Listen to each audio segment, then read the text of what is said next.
भैया सज्जन को हमारी राम राम। श्री शिवाय नमस्तुभ्यम।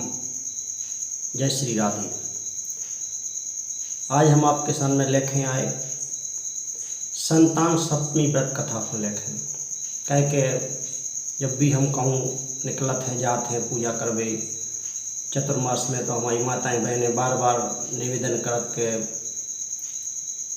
यूट्यूब पे कौन सी चीज़ डली हो गई, फेसबुक पे कौन सी चीज़ डली हो गई, पे कथा डली हो गई। कथाएं तो कई प्रकार की डली, लेकिन अपनी भाषा में अपने लोगों द्वारा अगर संतान सप्तमी या चतुर्मास की कथाएं डाली जाएं तो सुनखें आनंद की अनुभूति हुई, साथ में अपने क्षेत्र को प्रचार प्रसार भी हुई और संगे संगे धर्म लाभ भी मिले। तो इसके चलते हमने विचार बनाओ के संतान सप्तमी व्रत की कथा हम आपको अपने चैनल के माध्यम से सुनाने को प्रयास कर रहे। अगर कथा आप सुन रहे हमारी, सुनने के बाद आप अपने लोगन को सुनाओ, लोगन को बताओ, अपने चैनल छोटा है उसको आप शेयर करो, अपने रिश्तेदारों तक या कथा पहुंचाओ। ये कथा को बहुत ज़्यादा महत्व है और ये कथा को महिलाएं तो करें, अगर पुरुष वर्ग भी संतान सप्तमी व्रत को करें तो अति उत्तम व्रत। तो हम आपसे निवेदन है कि एक कथा को सुनने के बाद चैनल को अगर आपने सब्सक्राइब नहीं करे हुए तो सब्सक्राइब कर लियो और शेयर जरूर करियो। जय श्री राधे, जय रणछोड़धाम। बोलो राधा कृष्ण भगवान की जय। संतान सप्तमी व्रत की कथा प्रारंभ। एक दिन महाराज युधिष्ठिर ने भगवान से कहा कि हे प्रभु, कोई ऐसा उत्तम व्रत बताइए जिसके प्रभाव से मनुष्यों के सांसारिक कलेश दूर होकर वे धनवान और पुत्रवान हो जाएं। ऐसा सुनकर भगवान बोले कि हे राजन, तुमने बड़ा उत्तम प्रश्न किया है। मैं तुमको एक पौराणिक कथा सुनाता हूँ, जिसे ध्यानपूर्वक सुनो। एक समय की बात है कि लोमस ऋषि मथुरापुरी में वसुदेव और देवकी के घर गए। ऋषि को आया हुआ देखकर दोनों अत्यंत ही प्रसन्न हुए तथा उनको आसन पर बिठाकर उनकी वंदना कर सत्कार किया। तब मुनि प्रसन्न होकर उनको कथा कहने लगे। कथा कहते कहते लोमस ऋषि ने कहा कि हे देवकी, दुष्ट दुराचारी पापी कंस ने तुम्हारे पुत्र मार डाले हैं, जिसके कारण तुम्हारा मन अत्यंत दुखी है। इसी प्रकार से राजा नहुष की स्त्री चंद्रमुखी दुखी रहा करती थी, किंतु उसने संतान सप्तमी का व्रत किया, जिसके प्रभाव से उसे संतान का सुख प्राप्त हुआ।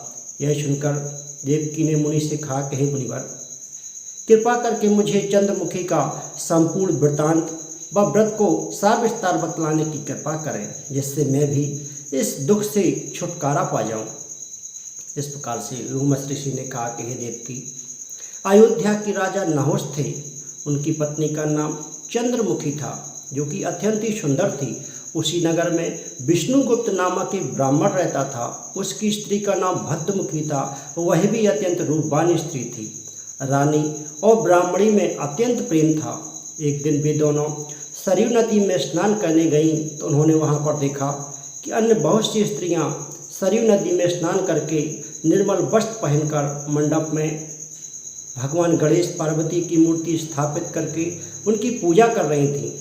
तब रानी और ब्राह्मणी ने यह देखकर उन स्त्रियों से पूछा कि बहनों, यह तुम किस देवता का पूजन आदि कर रही हो?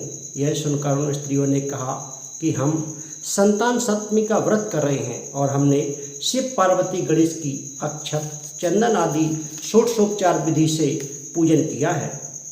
यह सुनकर रानी व ब्राह्मणी ने इस व्रत को करने का अपने मन में संकल्प कर लिया और घर वापस लौट आई। ब्राह्मणी भद्रमुखी तो नियम पूर्वक इस व्रत को करती रही, किंतु रानी चंद्रमुखी राजमद के कारण कभी इस व्रत को करती तो कभी भूल जाती थी।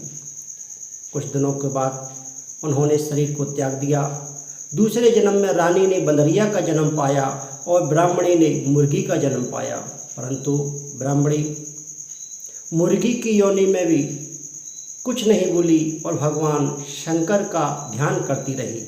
उधर रानी बंदरिया के जन्म में भी सब कुछ भूल गई और कुछ समय बाद उन दोनों ने इस शरीर को भी त्याग दिया।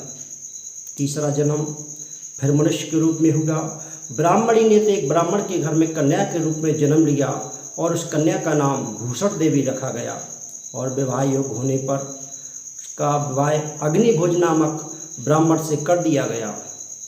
भूषण देवी की अत्यंत शील स्वभाव वाले 8 पुत्र पैदा हो गए। यह सब भगवान शंकर के व्रत का प्रभाव था। दूसरी ओर शिव जी की पूजा न करने वाली निसंतान रानी दुखी रहने लगी। रानी और ब्राह्मणी में जो प्रेम पूर्व जन्म में था वह अब भी बना रहा। रानी जब वृद्धावस्था को प्राप्त होने लगी तब उसके यहाँ एक गूंगा बहरा अल्पायु वाला एक पुत्र पैदा हुआ और वह भी 9 वर्ष की आयु में ही इस संसार सागर को छोड़कर चला गया। अब तो रानी पुत्र शोक से बहुत दुखी और व्याकुल रहने लगी। देवयुग से भूषण देवी ब्राह्मणी रानी के यहाँ अपने 8 पुत्रों को लेकर पहुँची। रानी ब्राह्मणी ने कि ऐसे वैभव एवं 8 पुत्रों को देखकर उसके मन में ईर्ष्या होने लगी, वह जलने लगी। तब ब्राह्मणी ने रानी का दुख दूर करने के लिए अपने 8 पुत्रों को रानी के पास छोड़ दिया। रानी ने पाप के वशीभूत होकर उन ब्राह्मण के पुत्रों को लड्डू में जहर मिलाकर खिला दिया, परंतु भगवान शंकर की कृपा से एक भी पुत्र नहीं मरा।